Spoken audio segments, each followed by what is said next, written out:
Okay, everybody. For this next exercise in charcoal, we're going to work on creating form with a sphere. So let's start with making sure we're all set with our materials and resources. You'll want some decent white drawing paper, thicker the better.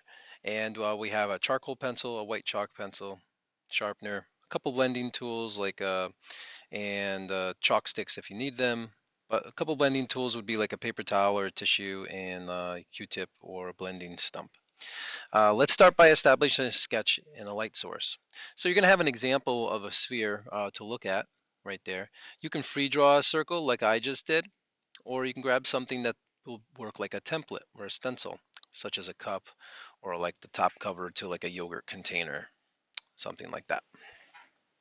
About 3 inches big is my sphere. We also have a cast shadow, so it's an ellipse that's connected to the bottom of the sphere that moves to the right. We want to establish that. Make sure you have a sharp charcoal pencil to get started. And what we're going to do, I'm going to take a pencil, just lightly sketch out the movement of light. H is going to indicate the highlighted area. That's where the light source is coming from in this image. You can lay this out for yourself to give you a good guesstimation where light is going. C represents the core shadow, which is the darkest type of shadows. M is the midtones, R is reflected light, and the cast shadow is what comes off the object. Okay, so we're going to start shading and creating form. So having something to focus on and look at is super important here because it gives you direction. We always want to start in the areas that have the most core shadow to it in midtone, and we want to start working towards the highlight. So I'm going to work around the shape in sections to help create the sense of roundness to it as well. So we don't want to just go in one direction when we're shading. I'm using the charcoal pencil very lightly as I sketch, just like I would a regular pencil with sketching. So the lighter the better here to establish tonal movement throughout. Also going to establish some line work there to get the cast shadow. You can already see a slight 3D effect already is evident. As we build one layer, we subsequently keep building layers of sketching lines to improve the sense of form by enhancing value ranges. So again, I'm constantly looking back at my resource image, at my reference image, to help communicate to me what needs to get darker and what I can leave lighter. I did a quick little value range fade on the cast shadow there to help develop a darker to lighter tone.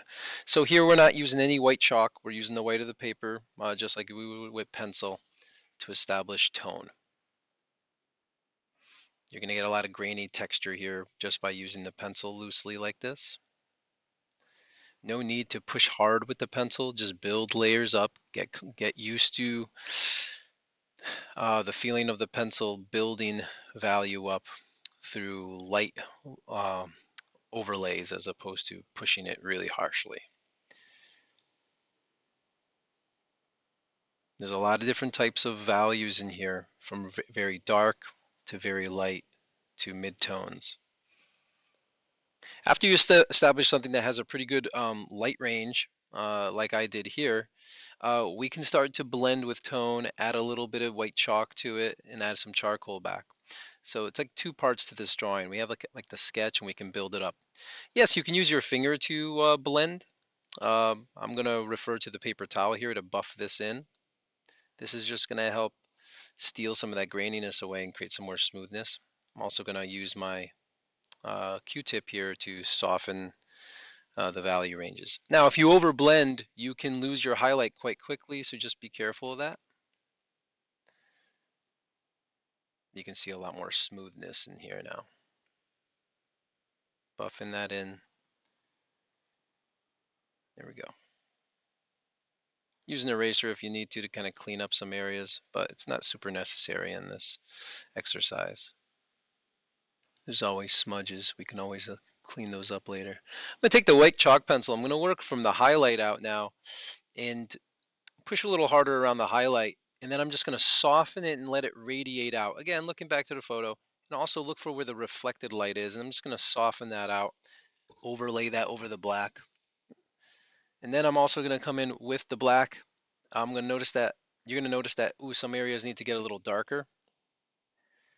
And there we go.